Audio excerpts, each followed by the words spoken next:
welcome to the Newshour agenda. I'm Madhudas Gopalakrishnan. Viewers, at a time when the nation is still struggling to come to terms with a deadly blast in the national capital that claimed at least 13 lives, there appear to be some who are now coming out to give a clean chit to the terrorists. And this is no ordinary politician, but the former Home Minister no less. Congress leader P Chidambaram says that there are two kinds of terrorists: foreign-trained infiltrated terrorists and homegrown terrorists. And this is something that he said in Parliament during the debate on Operation Sindoor, for which he claims he was mocked and trolled. He further added that while government was silent on this issue, it was aware of the existence of homegrown extremists, and there's an urgent need to examine what circumstances are making Indian citizens and even educated persons into terrorists. Now, this statement from the senior Congress leader has riled up the BJP, who ask why the Congress is yet again rushing to give a clean chit to Pakistan. One has to understand that the fight against terror, there are only two sides. You are either fighting against terror and against the terrorists, or you are standing with them. There is no middle path. Mr. Chidambaram and the Congress party would do well to meet the families of the victims to explain their point of view. And this apologist approach towards those who have failed their country. आप जो है कब तक आतंकवाद और अलगाववाद के प्रायोजित प्रवक्ता की भूमिका निभाते रहेंगे? आप राष्ट्रीय सुरक्षा के मुद्दे पर जब देश एक सुर में बोल रहा है, एक साथ बोल रहा है खड़ा होकर, तो आप जो है वो किसी और के सुर में सुर मिलाते हुए दिखाई पड़ रहे हैं। पी चिदम्बरम यूपी 1 यूपी 2 में भी इस तरह की बात करते थे, लेकिन जो चिदम्बरम जी के समय पे जो कुछ हुआ उनके बतौर गृह मंत्री, तकरीबन 50 से ज्यादा मुसलमान लड़के इनोसेंट 12 साल बाद 15 साल बाद हाई कोर्ट सुप्रीम कोर्ट के जरिए बाइज्जत बरी हुए। होम ग्रोन बाहर ग्रोन का मामला नहीं है, ये आतंकवाद की जड़ें दिल्ली तक कैसे पहुंचे? But it doesn't end there. There are others in the Congress party who are now drawing a direct link to the Bihar elections. Congress leader and Karnataka Chief Minister's advisor Basavaraj Rai Reddy believes that this blast was orchestrated by the BJP as they sense defeat in the Bihar polls. ನಂತಲೆಲ್ಲೂ ಅದೇ ಬಂತು. ಅವರು ಬಿಹಾರದಲ್ಲಿ ಏನಾದರೂ ಚುನಾವಣೆ ಮೊದಲೇ ಹಂತದಲ್ಲಿ ಗೆಲ್ಲಕ್ಕಾಗಲ್ಲ ಅಂತ ಹೇಳಿ ಎರಡನೇ ಹಂತದಲ್ಲಿ ಇದ್ರ ಬಗ್ಗೆ ಏನಾದರೂ ನಾನು ಇದ್ರ ಕೈವಾಡ ಇದೆ ಅಂತ ಹೇಳಕ್ಕೆ ಆಗಲ್ಲ. ನಾನು ಯಾಕೆ ಆಗಲ್ಲ ಅಂದ್ರೆ ಐ ಡೋಂಟ್ ಹ್ಯಾವ್ ಪ್ರೂಫ್. ಹೇಳಿದ್ರೆ ತಪ್ಪಾಗ್ತದೆ. ಆದ್ರೆ ಇದು ಯಾಕೆ ಆಗ್ತದೆ ಅಂತ ನೀವು ಹೇಳಿದ್ದನ್ನು ನನಗೂ ಕ್ವಶನ್ ಇದೆ, ಅದಕ್ಕೆ ಉತ್ತರ ಸಿಗ್ತಾ ಇಲ್ಲ ನನಗೆ. Might be, my not be. ಆದರೆ ಬಿಜೆಪಿ ಪಾರ್ಟಿ ಮತ್ತು ಪ್ರಧಾನಮಂತ್ರಿ ಅವರೆಷ್ಟು ಹೇಳ್ತಾರೆ ಅಷ್ಟು ಸ್ವಚ್ಛ ಇಲ್ಲ. ಅವರು ಒಂದು ಅನುಮಾನ ಅಂತೂ ಐತೆ, ಅನುಮಾನ ಇದೆ, ಡೆಫಿನೆಟ್ಲಿ ಆಗಿ ಅನುಮಾನ ಇದೆ. ಮತ್ತು ಅವರು ಹೇಳಿದ ಹಾಗೆ ದೇ ಆರ್ ನಾಟ್ ಕ್ಲಿಯರ್. ಅವರು ಅಧಿಕಾರಕ್ಕಾಗಿ ಏನು ಬೇಕಾದರೂ ಬಳಸ್ಕೊಳ್ತಾರೆ, ಏನಾದ್ರು ಮಾಡ್ತಾರೆ ಅನ್ನೋದನ್ನ ನಾನು ಹೇಳಬಲ್ಲೆ. Meanwhile, the Congress party has also demanded that Prime Minister Modi should immediately chair an all-party meeting in the aftermath of the Delhi blast and asked whether the new normal doctrine defined by the government following the Pahalgam attack of treating any future terror strike as an act of war still stands. हम सरकार के साथ खड़े हुए आपको हमेशा मिलेंगे जब भी कोई हमला होगा, लेकिन सरकार से सवाल पूछने का भी हमारा एक धर्म है जो हम निभाएंगे. इसलिए हम एक नैतिक ताकत से ये पूछ सकते हैं कि साहब आपके यहां जिम्मेदारी कौन ले रहा है, आपके यहां जवाबदेही किसकी हो रही है. हम यह भी मांग करते हैं कि प्रधानमंत्री की अध्यक्षता में एक सर्वदलीय बैठक तुरंत बुलाई जाए. You're watching the News Hour at 10, debate number 1 on Times Now, Super Prime Time.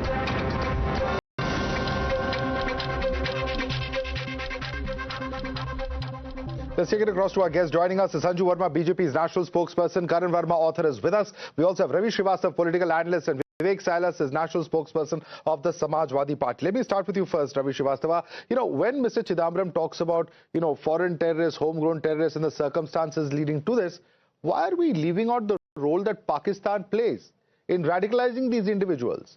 At some level or the other, it does appear to be a clean chit given to Pakistan, is what the BJP is saying, and this is coming from somebody who's been the former Home Minister of India. Ravi Srivastava. Good evening, Madhav. I don't think it's any kind of a clean chit. What he has said is that two types of terrorists are there. There's the homegrown and the foreign funded or foreign aided people.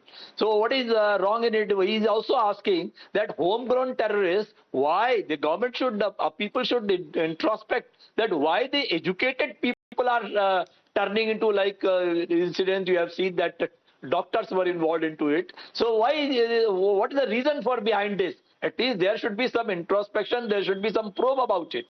Another thing is, indoctrination from Pakistan is not seen, sir, in your view? Sir, Pakistan, online radicalization is not seen in your view? Pakistan, you cannot use it as a punching bag every time. In Uri also you made a terrorism, you called them to your base.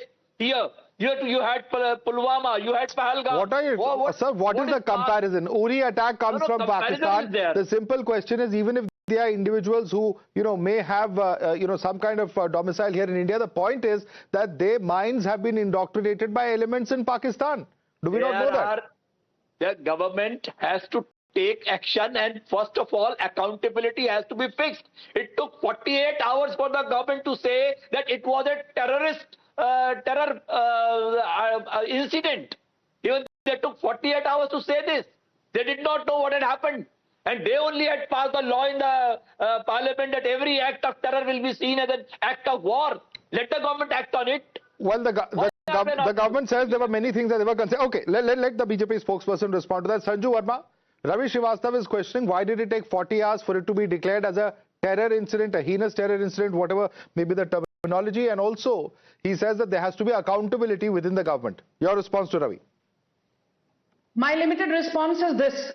Thank God we have Narendra Modi as the Prime Minister. We avenged the Uri attack with the surgical strike of 2016.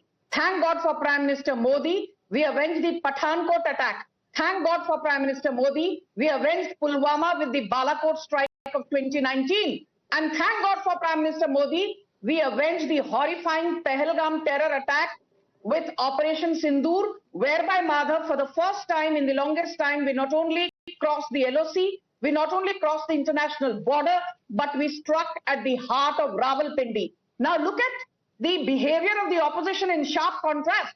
Hussain Dalwai from Maharashtra. Did I heckle this man?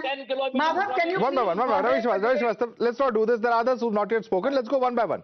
Let's go one by one. Yeah. So, conclude your point quickly. Let's go quickly, please. Let's get everybody a chance, and let's have a perhaps a more heated debate in that sense. Sanju. My limited point is this. The fact is that there are two elements that need to be condemned.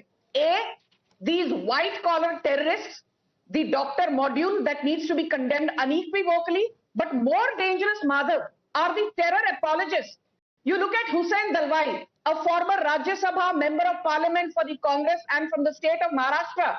He says that Muslims are being unduly targeted by the Modi government ahead of Bihar elections, and the Delhi blast is a figment of imagination of the BJP. Then you have Mehbooba Mufti, who says, why are the family members of terrorists being interrogated? Okay, important points. Let me put those questions. Let me put those questions to Ravi, please. Ravi Srivastava, respond to that. Why are you linking this with the Bihar poll, sir? Isn't that something that is irresponsible? I'm sure as a citizen, you also believe that anybody who, carries out any act of terror, surely you can't link it to a political party, point number one. And point number two, there are individuals like Mr. Hussain Dalwai, and he is not a greenhorn in politics. He is saying that this incident is being used to target Muslims. Is that really the kind of political narrative that one should be talking about at this point of time? Ravi Srivastava? Such heinous act cannot be compared for anything. That is what for Bihar election or any such thing. But I have got one BJP's very senior minister who says that Colonel Qureshi was the sister of the terrorists. At least they should see their own people, that what statement are they making over there. And that has to be condemned. I agree with you. That has to be condemned. They have not taken any completely agree with you, Ravi Srivastava. I'm glad you're saying that this kind of, drawing a comparison of terrorism and polls is not acceptable. But unfortunately, there are many who are doing that, sir. There are many who are actually saying so in the public domain. And that is so unfortunate. At a time when we should all be one in condemning terror, why are people coming out and making those comments, Ravi Srivastava? That is the big question. Will you condemn those statements and ask those individuals to apologize on national television?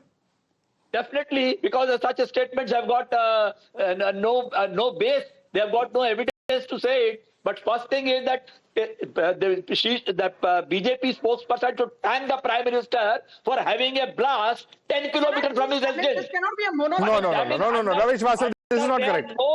Under their nose, there is a security threat. There is a security lapse. And no, there is no accountability till date. Okay, there is a security lapse. There is a security lapse, and he says, what about the rhetoric of those who made objectionable comments as far as Colonel Sophia Qureshi is concerned? Your response, Sanju Verma. Madhav, first and foremost, I condemn the kind of language that Ravi Srivastava uses every single evening. You know, he has zero respect for the sitting Prime Minister of the country, and then he has the audacity to give lectures on integrity to all and sundry. But let me come to the moot point. Moot point is this.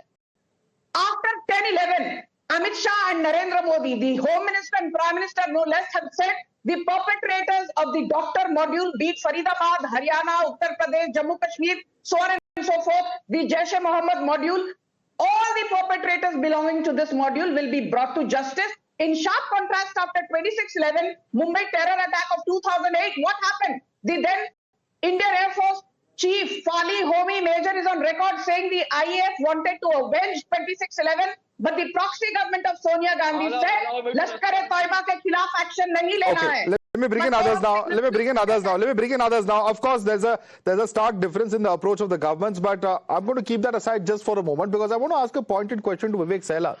Vivek Sailas, what do your leaders mean when Abu Azmi talks about deprivation, and all sorts of circumstances, the struggle that they have? Here are doctors who are earning 4 lakh rupees as salary. Does that seem to be a deprived person? What is Abu Azmi talking, sir?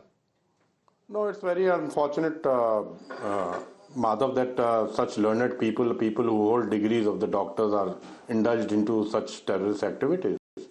But the sad part is that even after 72 hours of the blast, we don't officially know as to what happened, what type of blast it was, and which specific explosive was used, where it was linked. We don't know anything. How come 3,000 kgs of explosive came to Delhi NCR? Not a single word from the Delhi police, neither the NIA, nor the NSG, or not even the Home Ministry. It was the Railway Minister Ashwani Vaishnav who came after 48 hours and said, okay, it is a terrorist attack. That doesn't solve the problem at all. It was definitely a terrorist attack, and we are talking about, Sanju Verma was talking about different attacks. I'll take you down to, Pathankot, where the ISI from the Pakistan was called by the Bharatiya Janata Party to do the investigation of the Pathankot attack. And moreover, Mr. Amit Shah said during the Bengal elections that the ISI is doing a commendable job. We can see through sources that people are talking about the Turkey connection, the Pakistani connection, and why? Okay, once again, Karan Verma. Is this valid criticism of the government? Quick response. Why the Bharatiya Janata Party? Vivek Sailas, you made a point. Let others come in now. Yeah. Why they are so Madhav, when P Chidambaram talks about 2 types of terrorists, I only know of one type of failure that P Chidambaram has. He failed with homegrown terrorists in Naxals. He submitted. Vivek ji, please, bolne dijiye. I was not speaking when you were speaking. Please. Carry on. He failed with homegrown terrorists, and he failed right after 26/11. This government, I am all for constructive criticism of this government. Ask the right questions, but let's today for once debunk this myth that Samajwadi Party, Ravi ji, Congress, this entire ecosystem has tried to peddle that terrorism has much to do with economic degradation. Abu Azmi की क्या statement है विवेक जी? नाइंसाफी से आतंक पैदा होता है. क्या नाइंसाफी हुई थी? इनको आप प्रोफेसर बना दो तो भी आतंकवाद करेंगे, इन्हें डॉक्टर बना दो ये आतंकवाद करेंगे, इन्हें आप स्टूडेंट बनाओगे ये उमर खालिद बन के निकलेंगे. So this has much to do with a mentality. Rahul Gandhi in 2018 made an entire speech in Hamburg saying that Al-Qaeda, ISIS, they were born because one community was neglected, and that is what is happening in India. For once, can we zip it on this nonsense that terrorism has got much to do with economic prosperity? It has got to do with a radical ideology, and this ideology needs to be looked in the eye and called out loud, which is what Abu Azmi is not doing, Akhilesh Yadav is not doing, Rahul Gandhi is not doing. This minority appeasement and this minority victimhood must end, Madhav, and that is what we are looking for. These were professors, they are doctors, they want to poison our prasad, they want to kill us for what we are. Respond to that. Vivek, respond to that. Here are people who are highly trained professionals, yet they get radicalized by imams, by preachers who come in even to the Falah college. highly trained doctors, and look at the kind of behavior. Today we spoke to some of those who are on campus and they describe the behavior of these individuals. It's unbelievable. Here are people who are sitting at the edge of the national capital who still have this kind of medieval outlook. Look, we are talking about Mr. P Chidambaram, who has been the former Home Minister of the country, you know. But if you see the 26/11 attack when it happened in Mumbai, the Home Minister had to resign. He resigned. Why? Because he took the responsibility. Yes, why did he resign? Is Mr. Why did he resign? But why did he resign? But Mr. Amit Shah is trolling. Why did he resign? In Bihar for the last 15 days. Why did he resign? And the Prime Minister has gone to Bhutan to cut the cake. Why did he resign? Prime Minister is cutting the cake. Why did he resign? Vivek Silas, respond to my question. Why did he resign? He was an irresponsible Home Minister. He had to resign. No, this is exactly the half-baked information, sir. I was very much a journalist and I remember exactly what happened at that point of time. Let me refresh your memory. He's changed his clothes multiple times in the course of one day, five times or 7 times if I'm not mistaken. And that is what outraged people. That he's so busy changing his clothes, he doesn't do his job as Home Minister. That is the reason he resigned. You know what, Rekha Gupta resign? Will the Home Minister resign? Who's going to take the responsibility? What is the comparison, Vivek Silas, you're making over here? What is the comparison? What was the controversy at that point of time and what is the context? Is this even comparable? No one is going to take the responsibility. What has happened has happened. Okay, this is comparable to 2008. 2008, their minister resigned. So why should ministers not resign now? Respond to that. Okay. Sanju Verma wants to respond to you. Even Rajnath Singh says कि हमारे यहाँ इस्तीफे नहीं होते. Vivek Silas, you asked the question. Now listen to the response. Mr. Silas, I did not interject when you were talking. I first and foremost want to enlighten Mr. P Chidambaram. He was Home Minister. He was caught twiddling his thumbs. And look at the current Union Home Minister Amit Shah.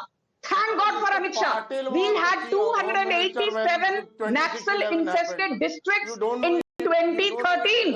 Today the Naxal-infested districts are down to 4. Red corridor terror has vanished thanks to Operation Black Forest, thanks to Operation Kagar.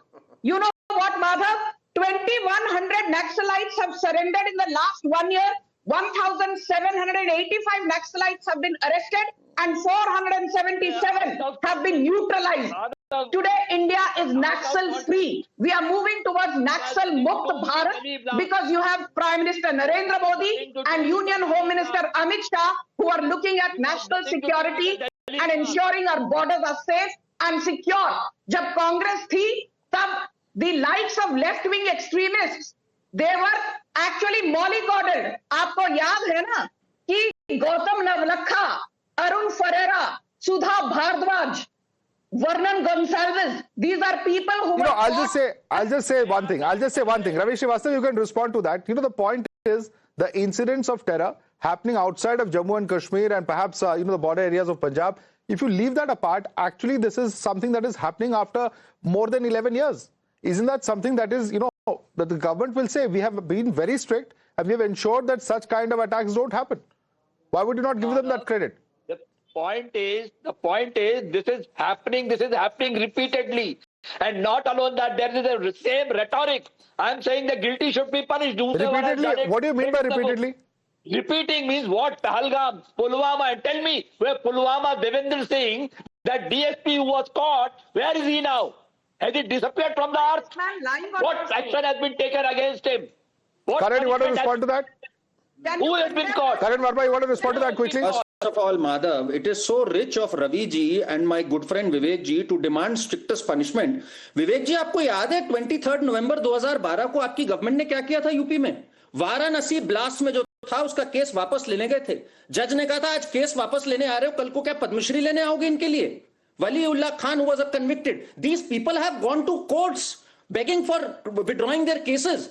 This is their track record, Madhav. And I am all for the strictest punishment and I am all for fixing accountability. But ask the right questions. पूछो कहां पर lapse हुआ था. ये मत victim card play करो कि ये गरीब थे, ये सताए हुए थे. Vivek ji, it's time to come out of this victim. The true test in such situations is when you walk the talk when you're in government. That is the bottom line, says Karan Verma. We'll have to leave it there. I'll have to thank Karan Verma, Ravi Srivastava as well as Vivek Silas for joining us. Sanju Verma stays with us for debate number 2. Viewers, we're getting in some more breaking news at the moment in the Delhi blast probe. The founder of the Falah University is now under scanner. agencies will probe the antecedents of the university's founder, Javed Ahmed Siddiqui. Javed Siddiqui was also booked in an alleged fraud case in the past where he allegedly ran a fake investment scheme and duped multiple investors. He was charged for cheating, criminal breach of trust and criminal conspiracy. Let's go across to Priyank for more on this. Priyank, take us through the details of this particular case. We have exclusive visuals, of course, coming in, from that particular university. I'm going to request my production team to get them up on the screen as well. But this is the person on the screen, Javed Ahmed Siddiqui. What exactly are the agencies going to look as far as his role is concerned? Priyank. Madhav, Javed Ahmed Siddiqui is someone who had been acquiring money in the name of donation for making a university which could be at par with the Aligarh Muslim University because he wanted to build up something like Sir Syed had built it up for the people of the minority, but this particular fund was moreover used for the making wrong things. His past is also dubious because in the year 2000 there was a FIR against him for which he had served in the prison for 3 years. His bail was also denied. We have also got the paper for that. So there were 7 colleges which were made for this. But the breaking input which we are getting, that the Association for Indian Universities has distanced themselves from this university because of the media report which is suggesting that this university was not working for the right cause. We have also got the letter where it says that the membership of the AIU, according to the Al Fateh University, Faridabad, Haryana, has been suspended. So multiple things are happening where the accreditation formality was not done, and now the accreditation for this particular AIU side has also been rejected. Right. But Javed's role is also important because he is the Vice Chancellor, and the manner in which he was arrested and the kind of favors which he was giving to... Well, how are such radical elements given a free run? And in fact, if the antecedents of the founder of the Al Falah University itself are under scanner, then raises some serious questions as to what really was going on in this Faridabad University campus. That's a big question indeed. Priyank, thanks so much for joining us with that quick update.